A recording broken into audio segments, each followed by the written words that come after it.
Hello, my name is Magellan Egoyan. I'm standing here on one of Cheen Pitney's sculptures. This sculpture is called Justice, and I'm standing on one of the scales. I'm just going to try and give you a sense of the size of this sculpture as we move back and around. This is outside the Justice Center in a part of Second Life called Malfelonius. Cheen has been an artist who's managed to develop a very popular series of sculptures that are found in many different parts of Second Life, and we're going to explore different locations and some of the thinking and expression that Cheen has been looking for in his work. Now I'd like to take you all over to Cheen Pitney's studio, which is located in Lodi, an island. It's actually a skybox, but over an island on the western edge of the world that is Second Life. When I first came to Second Life, I was quite disoriented, and I'm going down the list of names, and I come to Pitney. And I remember the singer Cheen Pitney from my younger days, and so why not just slightly change that and go to Cheen? It's a little more exotic, and so I just went with that. This Neptune is one of my newest pieces, and it follows the theme of the gods, which seems to be a really popular theme here in Second Life. People really enjoy the different ancient religious symbols or gods, and this is exploring one of those. But you must have an interest in gods yourself to spend so much time putting these things together. This Neptune here took about probably 5 hours totally. Shall we teleport out to some of these different locations? This is the island of Icarus. This was actually one of my first commissions. Now they've used this theme. They've taken photographs of the Icarus and used it as their logo, and I kind of tried to get him at the point of where he's kind of finally realizing that his wings are coming apart on him. the point of no return. It's beautiful what you can do with these prims, just using the natural shapes of them. It's a very dramatic piece. There's as much story in it as there is image. Well, it is a very dramatic story when you think of it. I mean, it's so apt in all our lives. If you always stay on the ground and don't try to use your ingenuity to rise above, and sometimes your ingenuity isn't quite.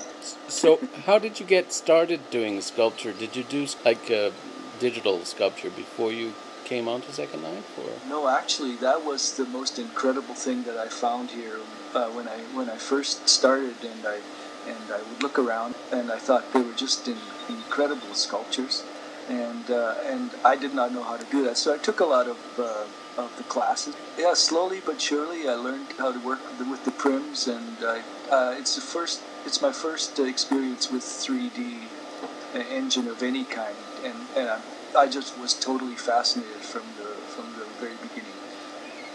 So let's go out. I think the Columbus one was in Barcelona. You had two sculptures over there. In fact, Glassblower is there too. Is that right? Yeah, this is an island by Liam Surf and his wife Chrissy. They've created this beautiful sim. It's a stunning setting, isn't it? Yes, truly.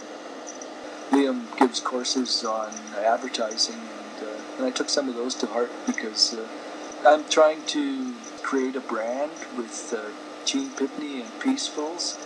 I'm trying to see how far I can take it to make the work recognizable and desirable. I made the Columbus statue. It's got the elevator and the lions at the bottom. The lions at the bottom are a real popular item. Lots of folks like those. Let's go to. It's at the Blackwater. Yes, Gallery. I was thinking of the Blackwater site because it's a kind of an opportunity to look in the background at other people's work as well. This is probably the largest collection of my work in one place. These are like chimera, these two gold figures? The one with the smaller wings is actually a griffin. And then the one with the larger wings was, of course, the eagle wings converted to sit on the griffin's body. That's my dove. This was made for a contest at Ivory Tower. So what I did was I rezzed the swords first of all, and then when people were impressed by the sword, then I rezzed the peace dove flying out of the shattered sword in kind of an attempt to hope that peace would come out of some kind of conflict. I named my galleries Peacefuls mainly just to keep the word peace in front of people. Let's talk about the glass blower now. When I was first starting to work with prims, this is one of my first sculptural projects. In real life, I did a relief wood carving of a glass blower, and so I kind of used that form, and just a very organic form because of the smoothness. It seems when you put two prims together, they kind of melt. They almost, especially if you use this rubber texture with shiny on. It's almost rounded and glints of light off the shape. And this piece, of course, I know that you interviewed Rez, and of course he has actually taken this piece and turned it into a real life a sculpture. When the one he made is about 3 feet, I think.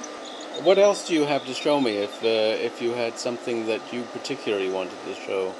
Can we talk about Earth descending the staircase? What I was trying to play with was, of course, using flexes and kind of a rotation script that is not even. And I got someone to design a script that stutters, kind of, so the rotation isn't even. Right. It kind of stops, starts, rotates for different degrees each time in different directions. And it really reminded me of Marcel Duchamp's famous painting, Nude Descending a Staircase. And I thought this was kind of indicative of that, kind of represented that cubist sensibility where things changed and transmuted, and I put an earth in the middle, and so there it was, Earth descending the staircase. And it's one of my lower brim pieces, which I don't have many of. Well, I thought we would end as we began. I hope you have enjoyed this tour of both Second Life geographically and the work of Cheen Pitney. The maps were obtained from a company with an interesting product for Second Life called Map and Novus, and in this particular case the maps are population maps that show areas of higher and lower population within the world of Second Life. They're useful for understanding or helping to understand more about the geographic space within Second Life. And I'll look forward to seeing you again the next time. Bye for now.